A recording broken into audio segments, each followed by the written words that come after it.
Good. So let's begin. So, having taken in I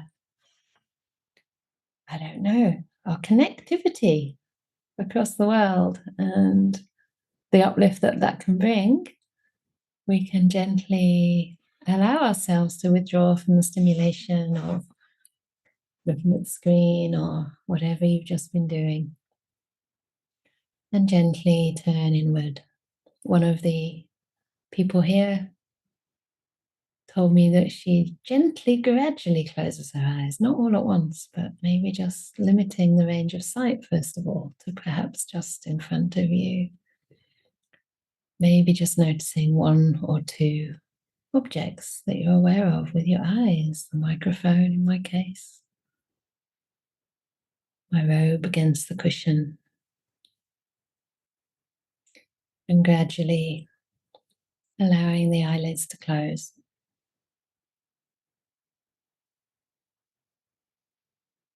And I notice that the silence feels very pronounced in contrast to busyness of our morning so far. Trying to get the kitchen sorted out before the metta, so we still have time to prepare the lunch.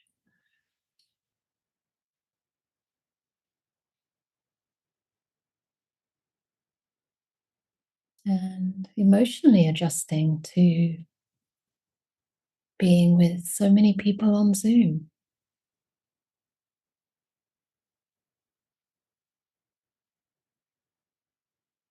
Hopefully, for all of us, we're not just faces on a screen, but there's a sense of friendship, familiarity, perhaps curiosity, but also some ease.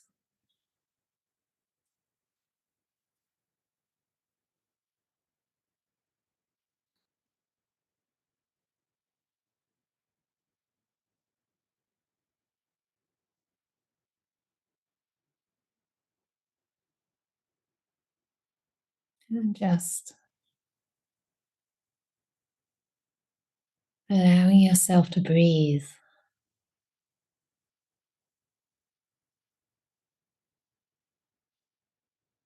allowing the breath to fully expand your chest and belly region,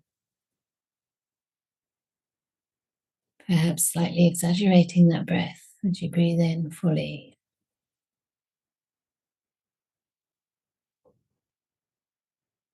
And then fully release the breath, noticing your chest and then your abdomen deflate.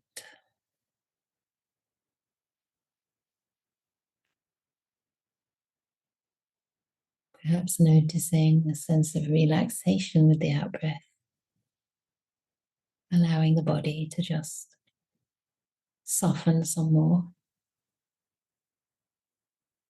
Perhaps feeling that connection with the ground a little more intimately as your muscles start to relax, yield to the support of the ground.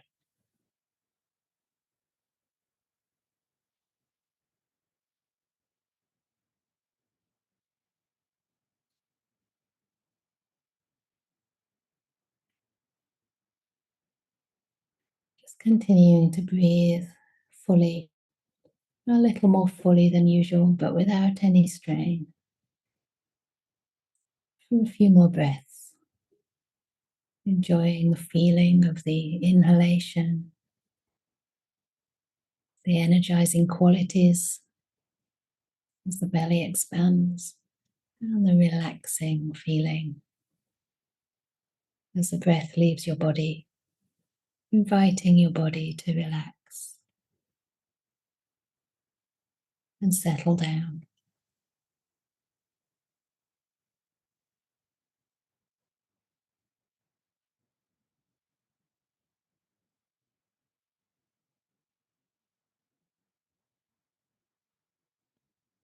And At this time, we can still make any adjustments that might help to bring about greater ease in the body and maybe a sense of uprightness as well. So I'm noticing my body slightly slumped.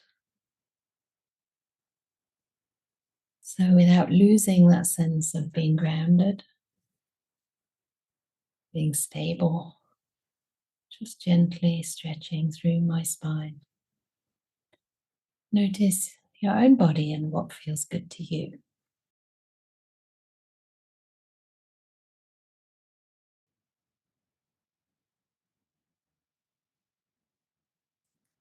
What would give your inner organs the space they need to feel free?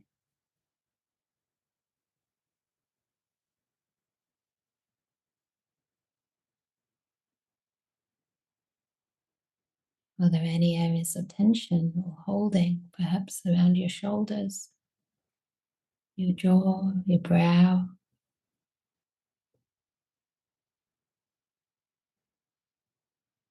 You can gently invite to relax.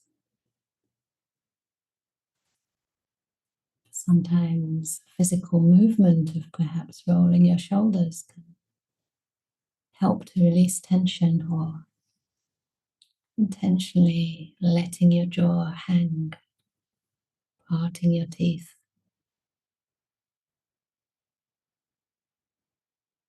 allowing your face to be soft.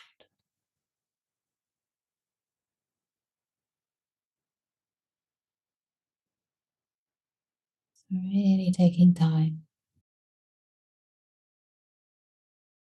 to get to know your body and what it needs right now. To be more relaxed and yet alert, poised for the practice.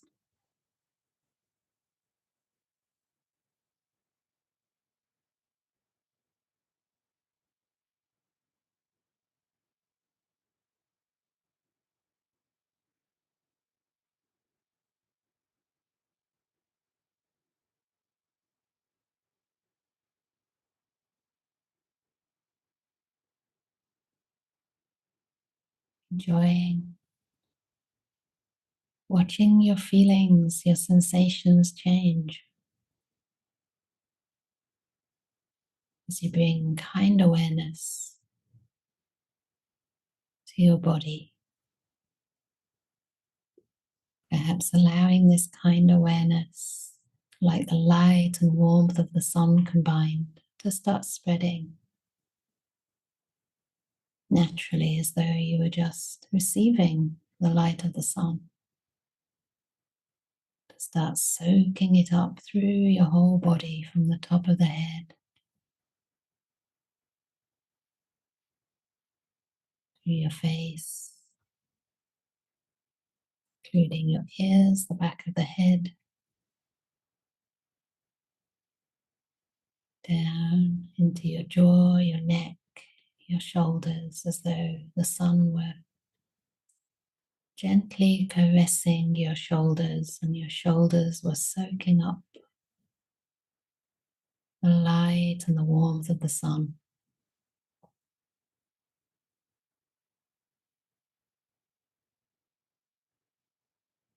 So as the light illuminates, makes clear so many different sensations, it also, the warmth of that sun softens and relaxes them as well.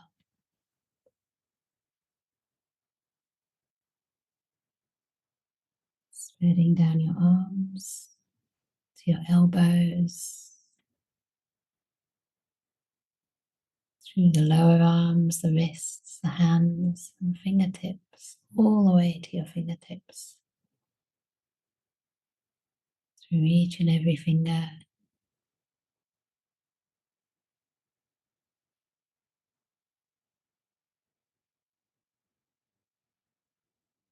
to your whole arm from the shoulder to the tips of your fingers. Both arms are relaxed.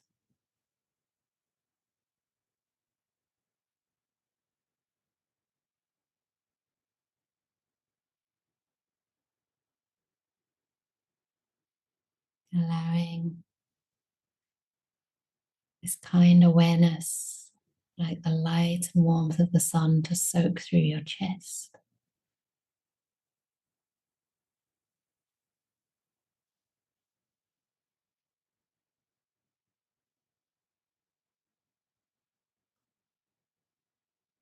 around the rib cage, into the belly,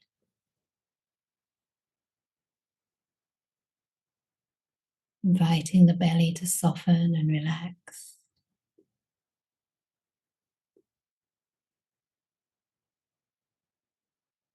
Perhaps once again noticing the gentle expansion and contraction as the breath enters and leaves your body.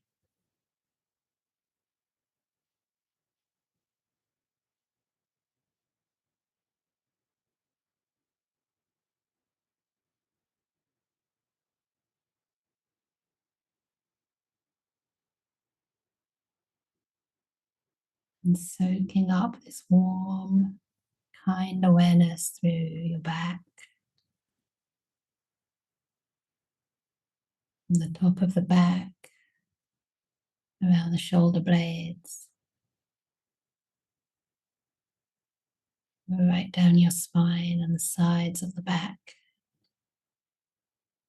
to your hips,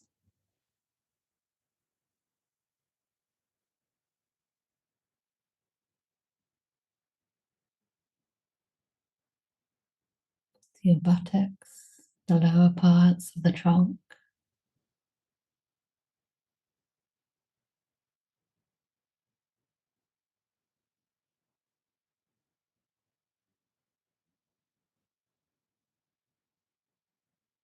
until the whole upper body, right down to your buttocks,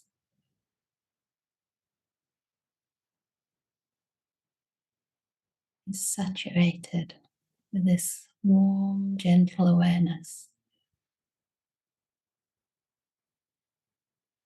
completely soaked through by the sun,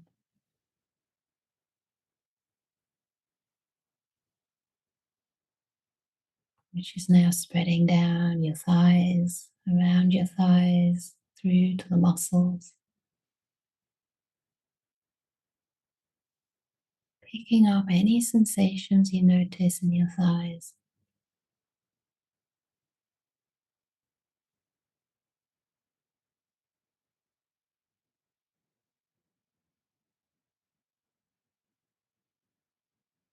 Down to your knees,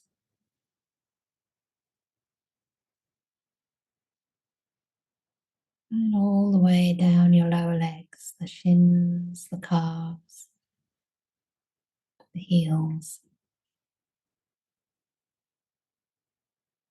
and right through into your feet.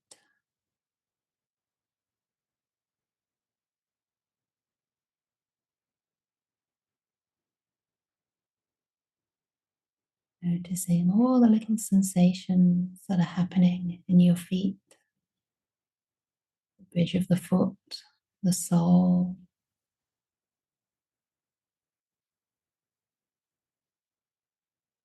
the soft area just below the toes, and each and every toe, right down to the tips of your toes. So the whole leg from the hips right down your thighs to your knees, your feet and your toes, suffused with kind awareness as though they're just soaking up the light and the warmth of the sun.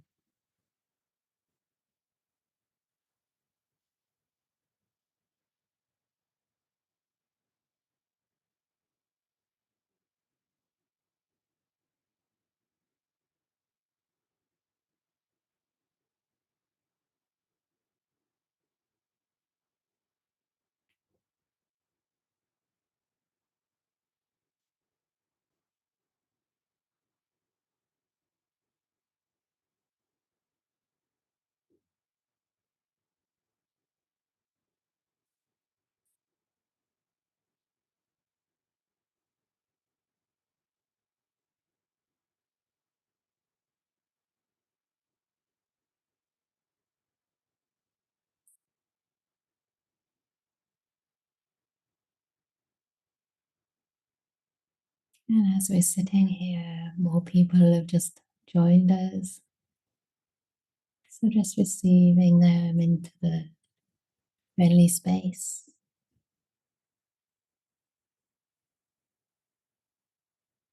And if you have just joined, just giving your body time to settle and relax.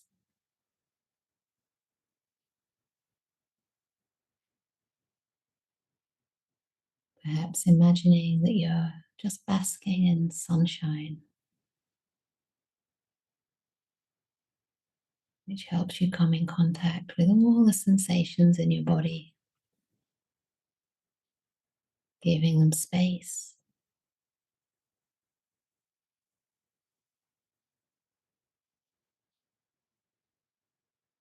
and offering kindness and friendship to whatever sensations you experience.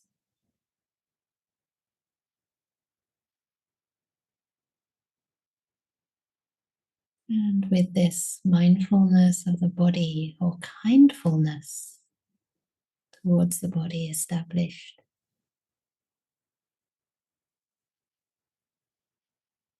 when we're ready, we can just come in contact with feelings around the chest, if that's comfortable for you.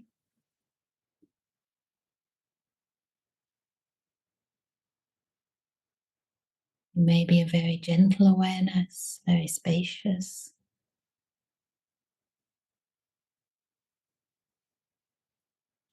And if that doesn't work, then just being present to any feelings in your body which are fairly neutral or even pleasant, perhaps gentle tingling feelings or a general feeling of ease.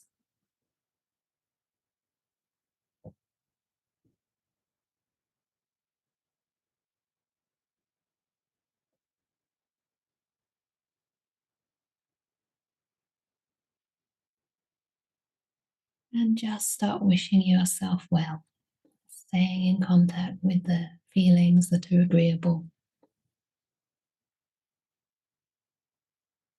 and offering yourself thoughts, wishes of loving kindness. What do you really wish for yourself right now? Maybe happiness or safety, ease, maybe contentment or peace. Just choosing 2 or 3 phrases, such as, may I be happy,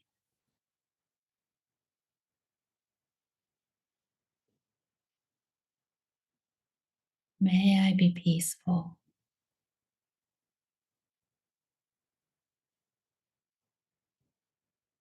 may I be liberated, or whatever works for you.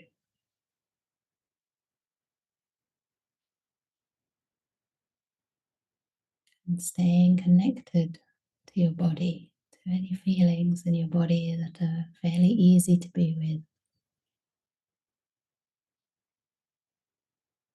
Just articulating these wishes and pausing in the space between each phrase, staying present to your feelings and allowing the mind to follow the mood, the thought of loving kindness.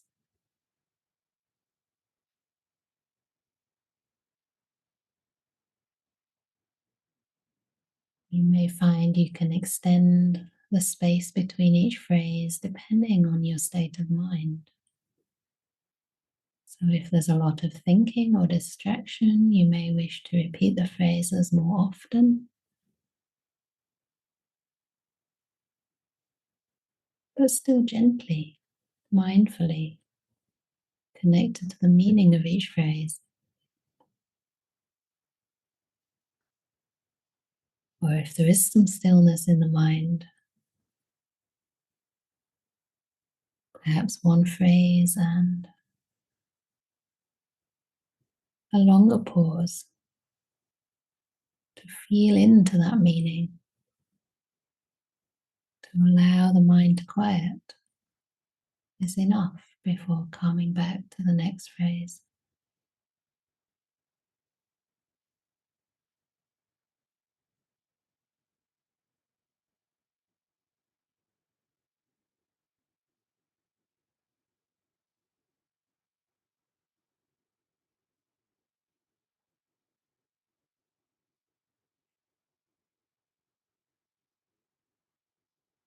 Just enjoying the process without looking for or expecting results.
Speaking to yourself in a way that's truly kind, sincere, and just wishing yourself well, enjoying the process without expecting results.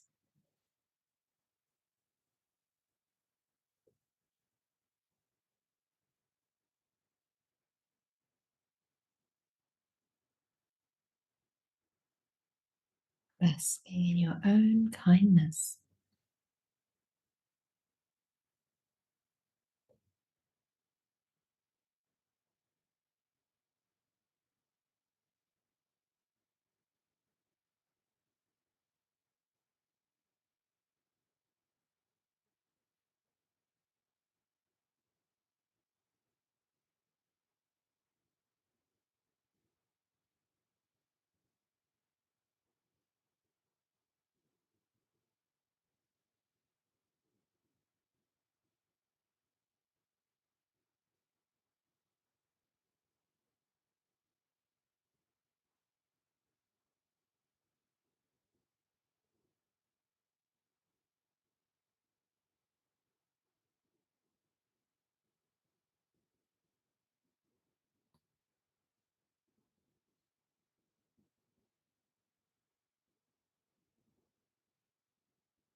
And now, if you wish, I'd like to invite you to think of something in your life right now which is a little bit difficult or maybe painful for you.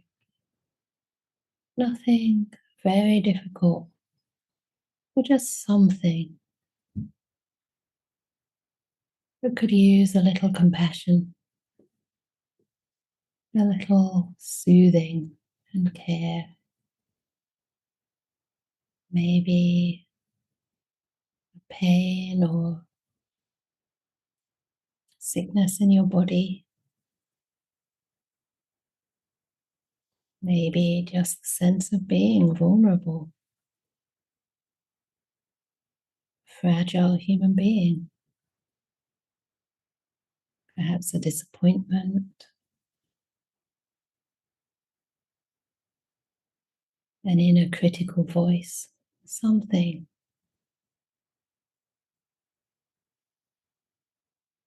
that engenders compassion.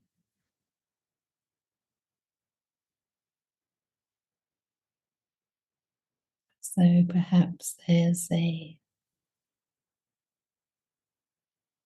younger, more vulnerable part of you that's reaching out for your care.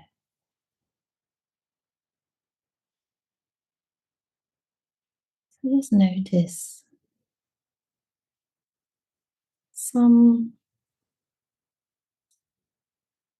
something, some experience, physical or emotional,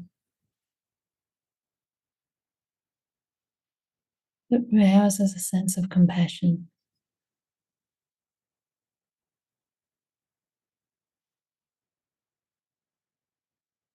and continue to send yourself good wishes related to being free from that suffering, that disappointment, that pain. So the phrases may change from may I be happy to may I meet this with kindness and care,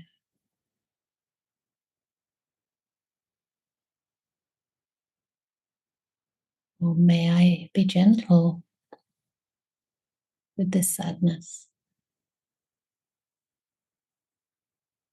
or perhaps simply may I be free from suffering, and really envisage yourself free from that suffering, acknowledging its presence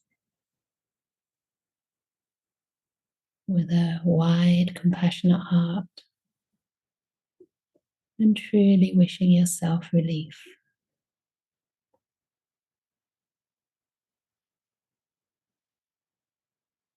And just notice if this changes your experience of loving kindness, brings a slightly different tone to the practice that you would recognize as compassion.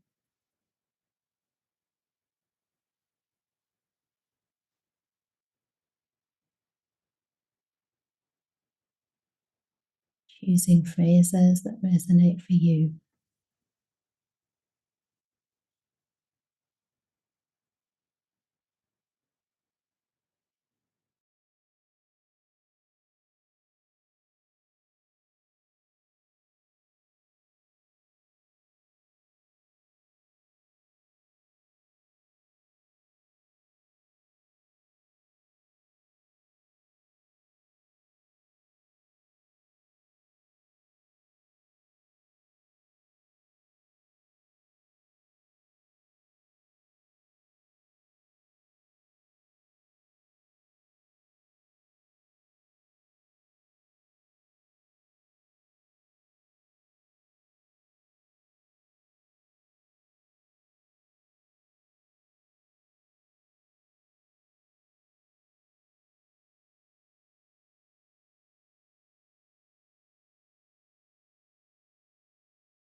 and allowing yourself to feel what you feel and holding it in kindness and care.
And staying connected again to your body and the feelings in the body, perhaps around your heart area or anywhere that feels fairly easeful to stay.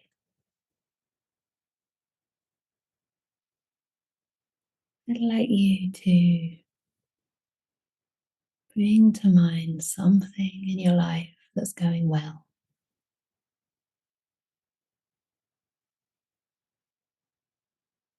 Perhaps some success,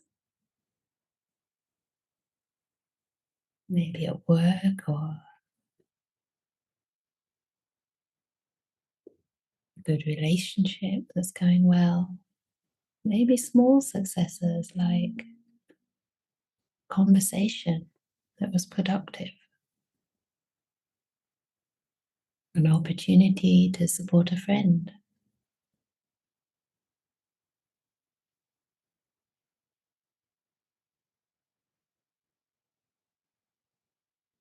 Maybe something more general, like your love for meditation, for goodness, for truth,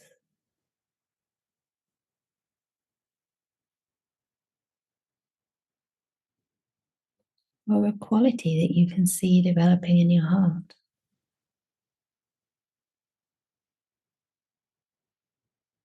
Something in your life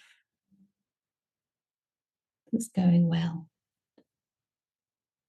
that you can delight in and find joy when you reflect on it.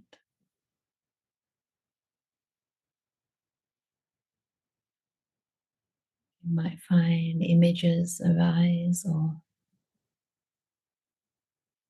maybe certain feelings.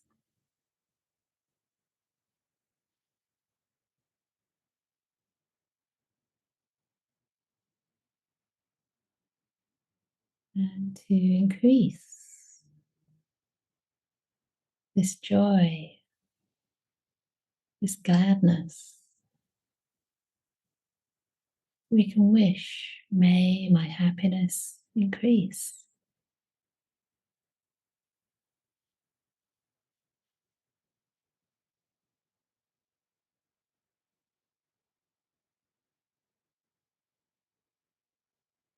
May I not be parted from whatever gains I have, whatever safety, whatever blessings, whatever friendships I treasure. May I not be parted from the blessings in my life, or whatever else resonates for you. Wishing your happiness to last and increase.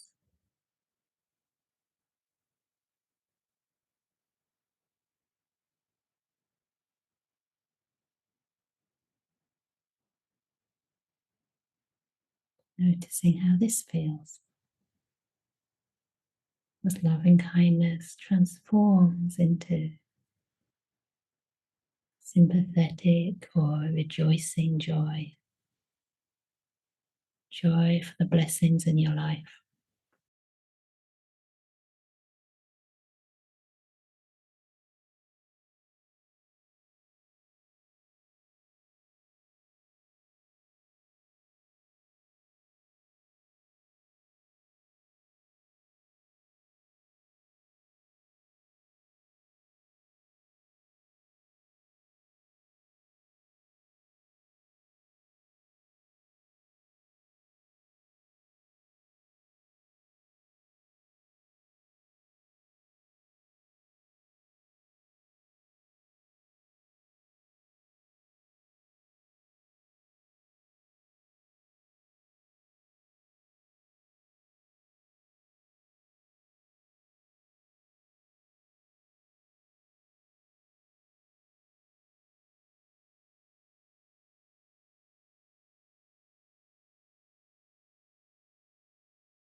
Now, just opening up your heart and spreading thoughts of good wishes to everyone in this room.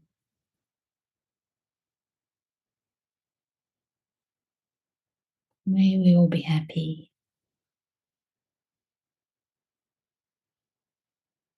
free from suffering, and may our happiness increase.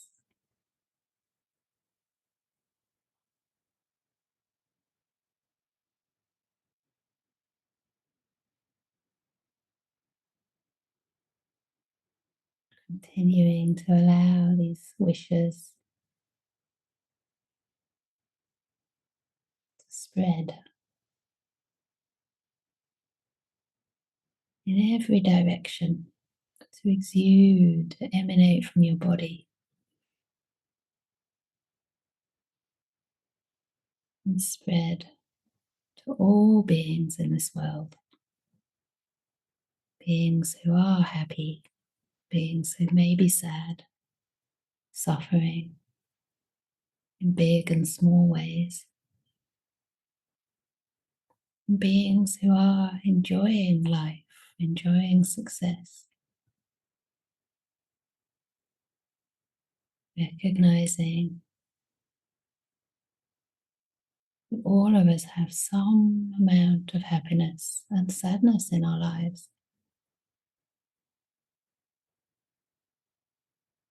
May all beings be happy,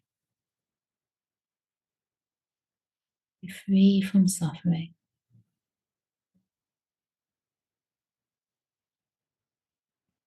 and may their happiness, their success continue to increase.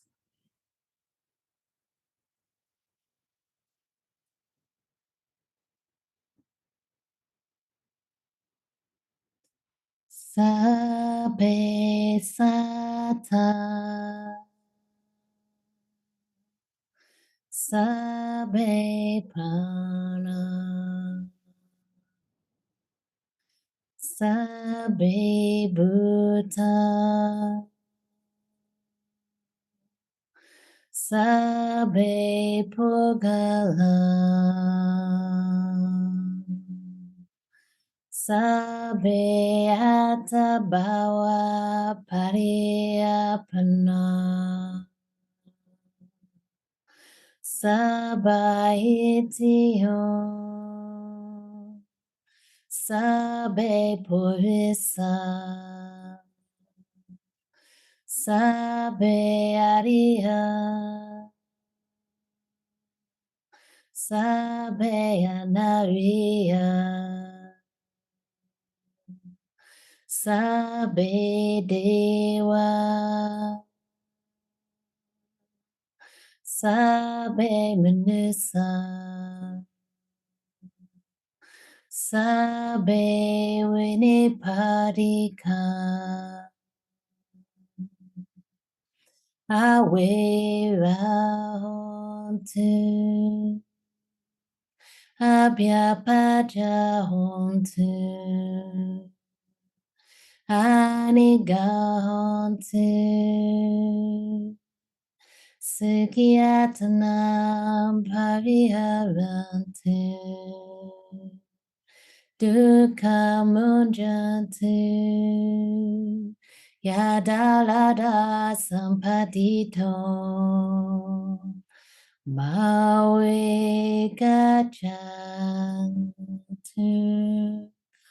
Kamasaka.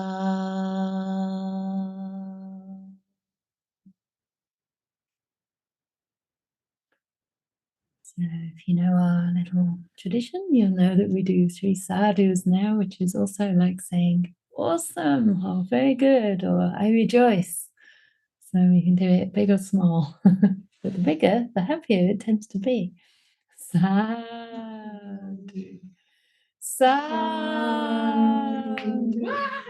Sadhu. I had a click, I got scared. My shoulder's strange, so yes, this is how kind everyone is around me. They don't want me to hurt my shoulder. I completely forgot. But thank you for reminding me. Yes, it did click. Maybe it's good. I don't know. Yeah, I'm just a skeleton under a lot of flesh, as are all of you. But anyway, yeah, if anyone in here feels that they need to get on with the kitchen things, you're welcome. Slowly, slowly. We have a few more minutes left for any comments or questions from the Zoom group. So I don't know. I didn't know what I was going to do this morning. I hope it didn't show. But I thought, why not focus on ourselves and actually look at all those different parts of our lives and our minds, some parts that hurt sometimes, some parts that are happy, and see if the metta can extend and change or mutate perhaps into compassion and mudita as well. They're really just different aspects of love, different ways that love meets with the situation, the emotions, the moods of our lives, in ways that are intelligent and appropriate. So I don't know. I'd be curious to know how that was for you. For anyone, you can write in the chat or raise your hand. I'd like to know if you could feel any difference there. How maybe the metta changed. Anyone would like to share? Would you like to share anything? I'm asking Jiren because she only has like a few minutes left here before she goes back to Malaysia. Yeah. So, the metta meditation actually it really makes me connect to my body really well and relax all my body parts. And I suppose this type of kindness to my body. Yeah. So, and another thing is, it helps me to calm my mind down and be more mindful. It helps in mindfulness and overall helps in developing my kindness and compassion. Yeah, So it's really lovely to have this. Great, excellent. Wow. People who already have a lot of kindness and compassion can develop it even more. That's what the Buddha said. If you see wholesome states, then continue to develop them day and night. You can abide happy and glad. Continuing to develop. Okay, we have some comments in the chat. Thanks for the lovely meditation. Bearing witness to suffering comes to mind. I felt my body start to relax in places I didn't realize there was so much tension. The smallest of places. Lovely meditation, by the way. Excellent. So I have to go. Thank you very much. A very nice meditation. Please do go when you need to. That's totally fine. The phrase, may I meet this experience with kindness and care, made a huge switch for me towards a very peaceful place. Thank you. Excellent. Sometimes it's interesting. If we are sort of language oriented, I tend to be quite responsive to language. Sometimes just finding a phrase that works for us, that connects us and feels real, right? This is why I don't like to just say these particular phrases, but give a few options. And yeah, sometimes it's what we need. So great. It felt like an organic, gentle extension of last night's sutta session. Meeting vulnerability with compassion created contentment. Wonderful. That's nice that you could relate that to the contentment. Then there's some messages on how to support our project, which I'm sure you all know very well. I think reflecting like this over and over will culminate in equanimity, the purest of the Brahma Viharas. Yeah, purest. They're all pretty pure. Like if they reach their completion, they're entirely pure in and of themselves. But equanimity is probably the most mature in a sense. And I agree that, when we practice these particular Brahma Viharas, metta, compassion, and mudita, in a sense, they all build on each other. And when we do come to that place of equanimity, it's including those, isn't it? And that's what's so beautiful, because we already realize there are so many different emotional realms. There is really a pure experience of compassion. There's a pure experience of mudita, and they're all very true and very real, and yet not complete in and of themselves, in a sense, right? Because we need different things at different times. And even though we can have compassion for the suffering, we can have mudita and joy with what's going well in the world and in our minds, in the end, we don't have a lot of control over these things. We can do our best, but equanimity is the sort of, even though I may wish for all beings to be free from suffering, even though I may wish happiness, people go according to their karma, right? Life unfolds according to cause and effect. And whilst we do our best, there's also that bigger perspective of being able to look on with understanding and acceptance of that. Yeah. I think equanimity is almost like, it's like widening our perspective even more, isn't it? To be even more all-encompassing of the happiness and the suffering in life. Yeah. So that seemed a bit beyond the scope of this, but I think you're right. We don't even need to try to force it. I used to practice in the Goenka tradition, which emphasizes equanimity above everything. Equanimity towards impermanence in particular, but towards all suffering and happiness, pleasure and pain. And whilst it was incredibly productive of a real kind of calm sense of stability and resilience in the face of the ups and downs of life, it also felt a little bit like we were trying to be equanimous, almost not forced, but a little bit like the sort of how a spiritual person should be. I think it did go to a deep level to a degree, but I'm not sure it had the emotional juice that it would have through the cultivation of equanimity as a Brahma Vihara. It's a little bit different, perhaps a bit more superficial. So, yeah, different types of equanimity as well. Great way to start the weekend. Thank you. A lot more peaceful, not easy, but precious to connect with our own vulnerability. The Brahma Viharas feel clearer, when seen as how a doctor relates to their patients skillfully. That's interesting. The doctor relating to patients is normally a simile for compassion because normally a patient is ill.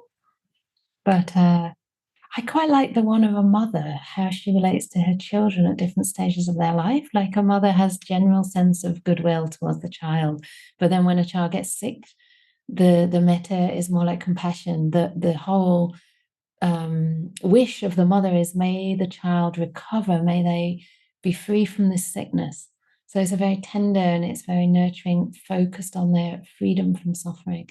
And then the mother would be more likely to feel moody to when the child is, say, doing well at school, finding their feet in life, experiencing some success, maybe good friendships, etc. Then she feels, oh, this is so great, and she rejoices with them. And then the equanimity could be when the child leaves home and the mother has that little bit more distance. She still has compassion when they're sick. She still has mudita when they're doing well. She still has a generalized sense of well-wishing, the metta for the child. But there's also a sense of they have to live their own life now. They're going out into the world, they're adults, and I can be there when they need me. But basically, they have to follow their path. And that's like the equanimity that comes into that relationship, which is developed over time. So yeah, but if the doctor simile makes sense to you, that's great as well. On a tangent, that reminds me of what Ajahn Chah and Ajahn Brahm said to Ajahn Brahm when he had typhus fever. Yeah, he said, you'll either get better or you'll die. Ajahn Brahm later said, appalling bedside manner, but the wisdom was great. So yeah, I don't know that you'd want to say that to someone. And this is Ajahn Chah speaking to a monk who can probably handle it. Didn't have much choice, did he? But he probably knew, that might have made some sense. So yeah, we have to be careful, we have to make it relevant. And I think that's the purpose of having a bit of familiarity with all the Brahma Viharas, is that there's some kinds of wishes that are more appropriate in some contexts than others. It's not very appropriate to say to someone who's grieving, may you be happy. It's like, can't you see that I'm grieving? I need you to meet me where I am, right? Please don't tell me to be happy. I'm not happy. I'm grieving right now. And what I need is empathy. What I need is compassion, a sense that someone understands. And the same thing, like if somebody's rejoicing and doing well, you don't want someone to say, oh, may you be free from suffering. It's like, why are you bringing my suffering up? I'm doing well right now. So I think it also points towards a certain amount of empathy. I feel like empathy informs actually all of our emotional world, but the Brahma Viharas, because it sort of enables us to, first of all, understand where a person's at and then connect with them there and have an appropriate kind of response. So empathy, something to, anudaya, that's one of the words for empathy. Anukampa is also a kind of compassion, but it's an empathetic compassion. It's a compassion that resonates with others. But anudaya is also the word for empathy in Pali, which is a beautiful word. Thank you. Awesome. So I'll let you go before I keep you too long. And I guess the next time we meet will be probably Wednesday, and I think there's a Friday night sutta. And then I'm in Norway next week. So I travel on Saturday, so there'll be no metta next Saturday. Okay. So take care, everyone, and we can unmute you. And if you wish, you can say goodbye.